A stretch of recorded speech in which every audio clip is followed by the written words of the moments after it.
এতিয়ালৈকে ৰমেনদাৰ সন্ধান অসম চৰকাৰে উলিয়াব পৰা নাই। এইটো অসম চৰকাৰৰ গৃহ বিভাগৰ এটা চৰম ব্যৰ্থতা।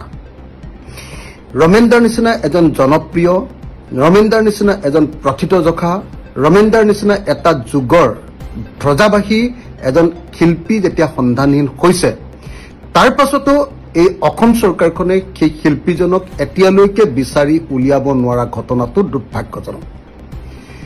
গুৱাহাটীৰ মাজমজিয়াৰ পৰা হেৰাইছে, গুৱাহাটীৰ মাজমজিয়াৰ পৰা হেৰাওঁতে চিচিটিভিৰ ফুটেজ পাইছে, মোবাইলৰ ৰেকৰ্ড পাইছে। এই আটাইবিলাক পোৱাৰ পাছতো এজন শিল্পী, অসমৰ স্বনামধন্য এজন শিল্পীক এতিয়ালৈকে পুলিচে বিচাৰি উলিয়াব নোৱাৰতো গৃহ বিভাগৰ চূড়ান্ত ক্ষমাহীৰ বাহিৰে আন একো নহয়। এটা দুৰ্ভাগ্যজনক কথা।